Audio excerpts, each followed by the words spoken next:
बीरबल की हंसी। एक दिन बादशाह अकबर दरबार में अपने नवरत्नों के साथ बैठे थे।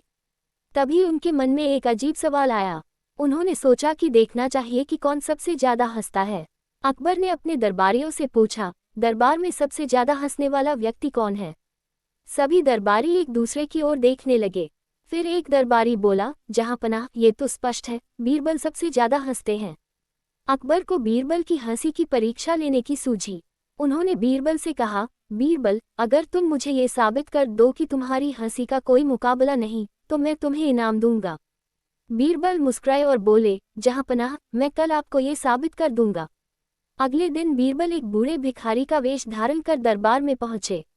उन्होंने फटे पुराने कपड़े पहने थे और हाथ में एक कटोरा था। वह अकबर के सामने जाकर गिड़गिड़ाने लगे, हुजूर, मैं बहुत गरीब हूँ, कृपा करके मेरी मदद करें। अकबर को पहचानने में समय लगा, लेकिन जैसे ही उन्होंने ध्यान से देखा, उन्हें समझ आ गया कि यह बीरबल हैं। ये देखकर बादशाह इतनी जोर से हंसे कि उनकी आंखों से आंसू निकल आए। बीरबल ने मुस्कुराकर कहा, जहांपनाह, मेरी हंसी का कोई मुकाबला नहीं, लेकिन मेरी हंसी से ज्यादा जोर से हंसने वाले आप खुद हैं। लोमड़ी और कौवा उनके बुद्धिमत्ता से बहुत एक चालाक लोमड़ी बीरबल को इनाम दिया। वह हमेशा नए नए तरीकों से खाने की खोज में लगी रहती थी। एक दिन वह जंगल में घूम रही थी कि अचानक उसने एक पेड़ की शाखा पर बैठे कौवे को देखा। कौवे की चोंच में एक रोटी का टुकड़ा था। लोमड़ी के मुंह में पानी आ गया और उसने सोचा, अगर मैं इस रोटी को हासिल कर लूं तो मजा आ जाए। लेकिन वह जानती थी कि सीधे मांगने से कौवा रोटी नहीं देगा।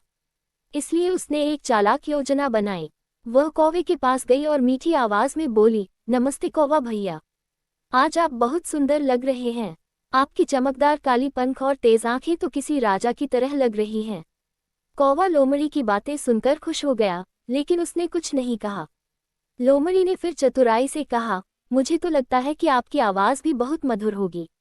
अगर आप एक गाना गाकर सुना दें, तो ये जंगल का सबसे सुरीला संगीत होगा। कौवा ये सुनकर बहुत खुश हुआ और अपनी सुरीली आवाज़ में गाने के लिए मुंह खोला। लेकिन जैसे ही उसने चोंच खोली, रोटी का टुकड़ा नीचे गिर गया। लोमड़ी तुरंत उछली और रोटी को लेकर चट कर गई। अब कौवे को समझ आया कि लोमड़ी ने उसकी चापलूसी करके उसे मूर्ख बनाया।